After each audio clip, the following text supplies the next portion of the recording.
What's up everybody, Ted purchased Bold Lens Photography, and today I'm going to be showing you the gear that I use for shooting real estate video. First off, I'd just like to say sorry that it's kind of been a while since my last video. It's summertime's booming right now. Please be sure to subscribe and support any way you can, and that will help it to where I can make more content. The reason why I'm doing this video is that I've had a lot of people request for some videos on how to shoot real estate, not stills, but shooting the video. So this is going to be my first one. I'm just going to be going over the gear a little bit, and then later on I'm going to be doing some more on how I actually shoot and edit the videos and put them together. But for right now, we're just going to be talking about the gear that I used. So starting off with the camera, I'm using a Panasonic Lumix G9 Micro Four Thirds. I have to say that this is a pretty sweet machine. It can do 4K 60 frames a second. It has amazing image stabilization, great autofocus. It has a lot of really nice features, but honestly for this type of work you don't really need much. Personally, I just shoot at 1080 60 frames a second. I don't shoot at 4K because it's just really difficult to edit with my computer. My computer isn't the best, plus I'm going to export it at 1080p anyways.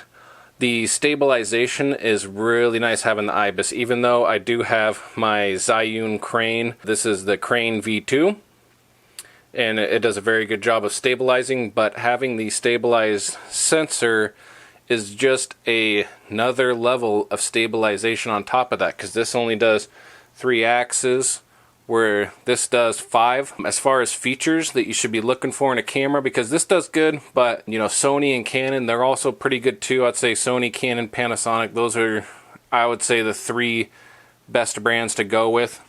One thing that you're really going to want to make sure to get, a screen that can flip up like this. It doesn't necessarily have to be this kind. It could be like what the Sonys have, where it just, you know, tilts up and down here. Just when you're on the gimbal, sometimes you're holding it high, sometimes you're holding it low, and it's really just a huge help to have that screen so you could actually see what you're doing. I also really like mirrorless. So I mean, Canon's good, but a lot of people like Canon for video because of the dual pixel AF, and you really don't need it for this type of work. It could be good for focus pulls, but you really usually don't do much shots where you need constant focus tracking. But with the mirrorless cameras, you get things like focus peaking, which is really nice because then you know exactly what's in focus, but not a huge deal. That's just the way that I prefer to go. Just use whatever you like. Even though this is a smaller sensor, I think the image quality works out just fine. I have no problems with it. I can't complain. Of course, in a lot of ways the GH5 is better, but it's mostly better because it just has a lot of features that really don't pertain to real estate. Although the one thing that I do really want one for is just for the focus pulling mode, but for now I got the G9 because it has other features, and the G9 does have better image stabilization. So as far as your camera goes, it's really not that big of a deal. Oh, one thing is that make sure you get one that can do 1080 60 frames a second though. That's a biggie right there, because as you'll see in some of my later videos that I'm going to do, shooting at 60 frames a second and then doing 50% slow-mo can really just make your footage look buttery smooth. I mean, way smoother than shooting regular. So, and then also later if I do decide to do 4K, then I have one that does it at 60 frames a second, so I can do 4K and I could crop, or I could export at 4K and I could still do slow-mo. But very nice machine here. Let's go and take a look at our lenses that I'm using. I use these 2 lenses more than anything. This is just an Olympus Pro 12-40 f2.8. One issue with Micro Four Thirds, and also, let me take this lens hood off so you could see here. One issue with Micro Four Thirds, and then Sony also has this issue, is that a lot of their lenses are focus by wire only, and the Olympus Pro lenses, they all have this clutch mechanism, and that gives you a physical manual focus ring, or you could use focus by wire. And although this does a pretty good job of pulling focus by touch focusing, sometimes it just doesn't work that good. Sometimes it could hunt a little bit at the end of it. So it is nice to have that manual focusing. In one of my other bags, I do have a follow focus unit, which is nice. A lot of times I'm not using it just because it is just one big extra step to break that out, set it up just for really just one type of shot. Like, I'm not going to do a whole bunch of focus pulls. I might just toss one or two in a video. At least it's there for that. So this 12 to 40, I pretty much really only use this for my detail shots. So doing my focus pulls or any close shots where I want a little bit more bokeh.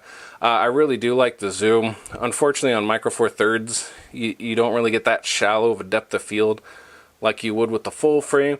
So it's nice on Micro Four Thirds, but on full frame it'd be extremely nice because you just get that much more shallow of a depth of field. So down the line, I do have a 31.4, but I wasn't really liking that for video. Just the focusing wasn't working that good. And it's my Sigma, so it's all focused by wire. Doesn't have the clutch mechanism, but I would like to get some nice fast primes for doing video as well. Not a big deal. And also, another good lens for Micro Four Thirds would be the 14 to 42 power zoom. It just gives you one more lens you could use for a nice creative shot. That kind of stuff, you wouldn't use it for every shot, but you could use that power zoom for a few different shots. Of course, you could always shoot 4K and then crop in, but that's not really the same. I'd say it's nice to have at least one lens that can do, in some way, detail shots. Now, my bread and butter lens is this bad boy right here. This is the Panasonic Leica 8 to 18. Sorry, it's not wanting to focus for me. So this lens right here is the full frame equivalent of a basically like your 16 to 35 f2.8 to f4 lens. So your ultra wide, I highly suggest getting a zoom over a prime. I used to use the Laowa 7.5. I like this so much better, just having the freedom to be able to shoot ultra wide at 8 or 10, 12 millimeters, but then go all the way into 18, and I can get some pretty good detail shots, and I'll show you that when we start going over videos. But I think that's just for stills and video. I've tried all sorts of zooms, I've tried all sorts of primes, and at the end of the day, I just think the most useful lens is the 16 to 35 or equivalent focal range. It's usually 16 is just plenty wide enough, but then you can do your detail shots without having to swap lenses. It saves you a ton of time. And when I get it on my gimbal, then if I want to switch between 8 and 18, I don't have to put on a different lens and rebounce it. This lens, it's actually really nice. The elements inside don't really move all that much as I focus it, or not as I focus it, but as I zoom in and out. Let me try and get this. They don't really move all that much, and it actually stays balanced no matter where I move it. On this lens, it will not stay bounced, but I can actually just take the hood off and at one end and put it on at the other end, and so it'll stay bounced whether I have the hood on or off. So I just got to take the hood on or off. And if for some reason that doesn't work, you could always bounce it and then just put a little bit of extra weight on your hood. Take a rubber band, put some pennies on it, and that way you can change your focal length on your zoom without having to rebounce your gimbal, which can be a huge pain. As far as gimbals go, I have this Zhiyun Crane V2. Easily probably your most important piece of equipment for doing real estate video. I'd say the three must-have pieces of equipment that you should really look at is your gimbal, your ultra-wide lens, and your camera. So a camera that can do 1080p, 60 frames a second, preferably with stabilization, either lens or IBIS.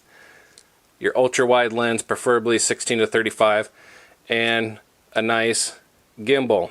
I got this thing on eBay for only $350. Awesome. Not much else to say about it. It's honestly been working completely fine. Haven't really had any issues with it. It keeps my shots nice and smooth and stable. One thing that I will say is I haven't got one yet, but I took measurements and I'm going to order a case to where I can put this without having to bounce it or break it down. the case that came with this, it's like you have to take it apart, and you have to, you know, this can't happen. You have to have, yeah, so you have to change this to where it's going to be all unbalanced in order to put it in the case, and it just takes forever to set up and balance. So I have mine balanced all the time, and I just wrap a bath towel around it, and boom, I'm ready to go. You're definitely going to want to get a little mini tripod. This is just the Manfrotto 209 that I have on here. It was like 25 bucks. Extremely handy. Using an Arca Swiss plate here, so that way if I have my regular tripod, I can always take it off and put it on there. And it's just really handy when you need to change a setting on your camera. And I'll get over that later, because I'm shooting in manual with manual white balance, so I have to constantly change settings from room to room on my camera. That's why I like this, so I can just set it on a countertop. It makes it a little bit easier. Must-have piece of equipment. If you can't afford one, you might be able to get away with a slider and a fluid head, but I would just wait and save one. 350 bucks, guys. Or you could get a Steadicam too, but these, from what I understand, just do a better job of staying level, so it will help you get your verticals and all your lines nice and straight, whereas a Steadicam isn't as good as doing that. I also bought these dual handles. A lot of people recommended them, and these are the Zhiyun Crane ones, which are about 100 bucks. It's nice.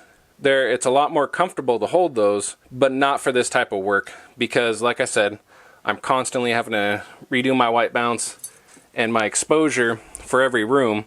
So what I'm doing is I'm holding, you know, one side, and then I have to, you know, move my hand to grip this and then change it. And even though it's more comfortable when I'm actually have it in my hand, changing it was hurting my wrist, and it was harder than just using just the stick. There's also a little mini handle you can get that comes off to the side. I don't know if that would make it better. I might try one later, but I'm pretty satisfied with this for now. I'll still keep the handle, just because for other type of work it could be really nice, like a run and gun work where I'm going to be in automatic modes and stuff, and I just need, you know, a comfortable handle. It could also be really good for more serious cinematography work where you need the most actual physical stabilization. Like, you really need to be able to hold that steady as best as you possibly can. But that's that.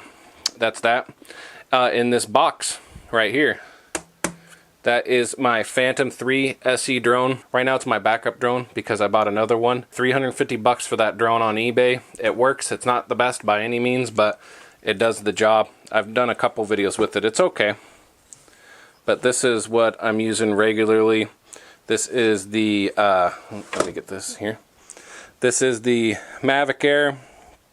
It works pretty good. The video quality is amazing. The features are amazing. One thing I will say is get a drone that has all the sensors to where it doesn't crash, because I actually crashed this one and it cost a bunch of money to fix, and that wasn't fun. And that's why I bought this, because I was waiting for that one to get fixed. Another thing to help you out, get yourself some really nice sunglasses. When you're flying these things in the air and it's a bright sun and you're trying to look at it, you're going to wish you had those sunglasses. That's how I crashed it, because I was just looking at the screen. You're going to want lots of extra batteries, of course. And the only thing that I really don't like about this at all is, for one, it's kind of small, which is, it tends to get attacked by birds a lot more than I think the bigger drones would. So I think my next drone, I'm just going to go with a bigger, you know, Phantom 4 or Phantom 5 if it's out by then. And then also, because it's small, it doesn't have a very good battery life on it either. It's only 20 minutes, so it's really annoying having to change the batteries out again and again. Very frustrating. Of course, you're going to need to go get your 107 license and all that stuff. Let's talk about some other gear here.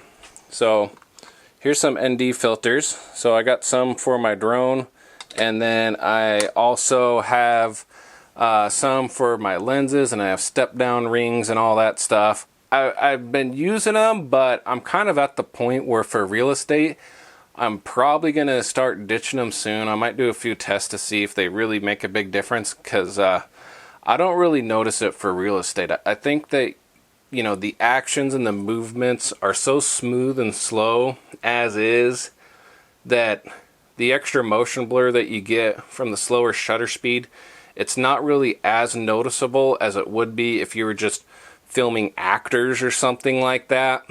I'm not really sold on the ND filters. I do have them, I do use them outside, but the other day I shot one and I was just in a big hurry and I just wasn't feeling like screwing on ND filters, so I didn't put them on my drone or on my lens, and honestly, it's not like it looked all choppy and bad. It looked just fine, like all my other videos. So some people are really big on ND filters.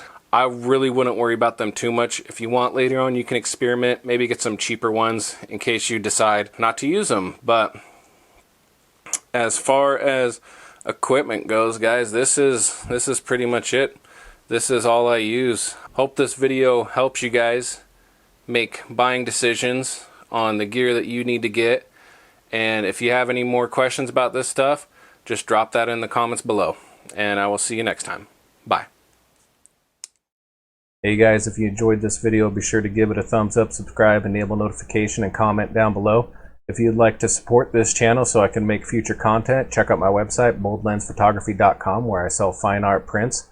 You can also donate money at patreon.com/boldlensphotography. And I'll have links below to all my social media accounts. And hope you guys enjoyed the video, and I'll see you next time. Bye.